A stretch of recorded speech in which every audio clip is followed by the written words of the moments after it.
দেখুন মশলা থেকে তেলও ছেড়ে দিয়েছে।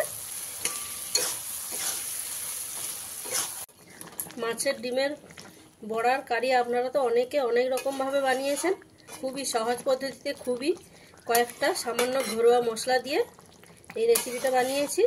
তো বন্ধুরা, এইভাবে আপনারা বাড়িতে একবার হলেও ট্রাই করুন, দেখবেন খুবই ভালো লাগবে।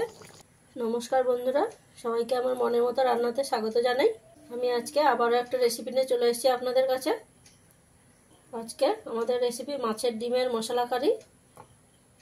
তো বন্ধুরা, আমি এই রেসিপিটা কিভাবে বানালাম আপনারা প্রথম থেকে শেষ পর্যন্ত ভিডিওটা স্কিপ না করে দেখতে থাকুন, তাহলে আপনাদের বুঝতে সুবিধা হবে এবং রান্নার সময় অনেকটাই হেল্প হবে।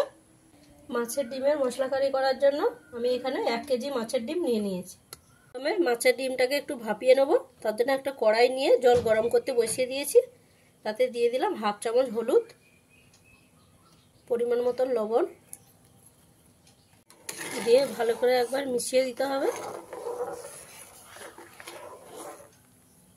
মেশানো হয়ে গেলে যখনই দেখবেন জলটা এইভাবে ফুটতে শুরু করে দিয়েছে, তখনই এর মধ্যে মাছের ডিমগুলো দিয়ে দিতে হবে।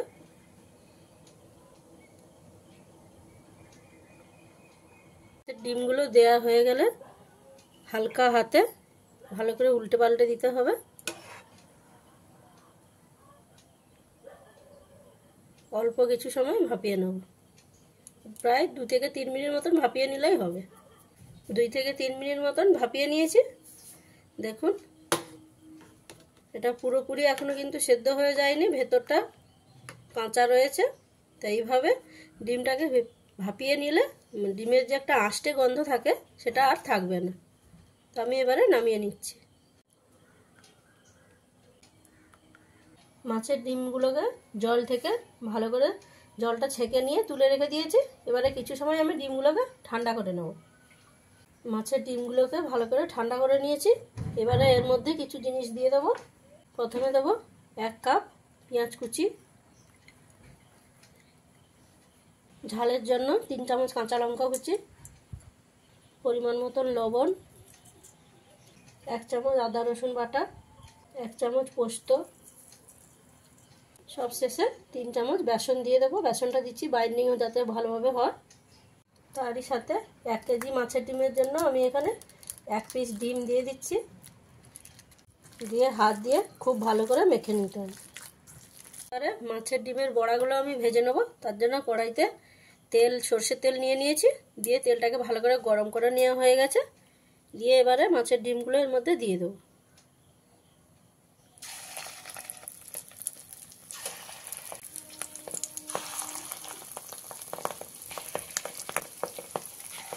মাছের ডিমগুলো কড়াইতে দেওয়া হয়ে গেছে। এবার গ্যাসের ফ্লেমটাকে মিডিয়ামে দিয়ে কিছু সময় আমি ডিমের বড়াগুলোকে ভেজে নেব। অল্প কিছু সময় আমি ভেজে নিয়েছি। এবারে উল্টে দেবো। উল্টে দিয়ে ডিমের বড়াগুলোকে লাল লাল করে ভেজে নেব।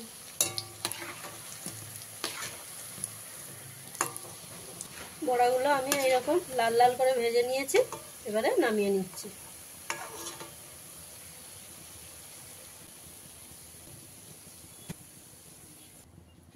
এইভাবে বাকি ডিমগুলো আমি ভেজে নেব।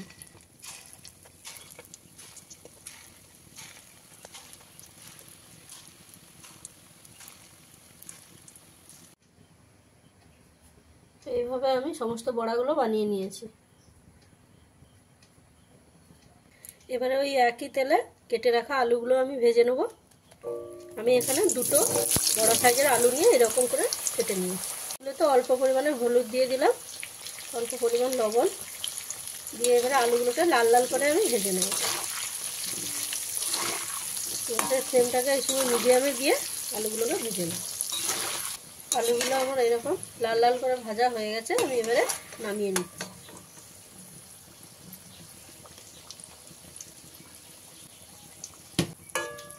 এবারে ওই তেলের মধ্যে দিয়ে দিলাম 2টো শুকনো লঙ্কা, 1/2 চামচ কালো জিরে দিয়ে একটু ভাজা ভাজা করে নিতে হবে। আর ভাজা ভাজা হয়ে গেলে এর মধ্যে দিয়ে দেবো পেঁয়াজ কুচি। আমি এখানে 4টে মিডিয়াম সাইজের পেঁয়াজ নিয়ে কুচি করে নিয়েছি। পেঁয়াজগুলোকে এখানে খুব ভালো করে লাল লাল করে ভেজে নিতে হবে। গ্যাসের ফ্লেমটাকে এই সময় আপনারা মিডিয়ামে দেবেন। দিয়ে খুব ভালো করে পেঁয়াজগুলোকে ভেজে নেব। পেঁয়াজগুলোকে আমি এরকম লাল লাল করে ভেজে নিয়েছি। এবারে এর মধ্যে দিয়ে দেবো 2 চামচ আদা রসুন বাটা।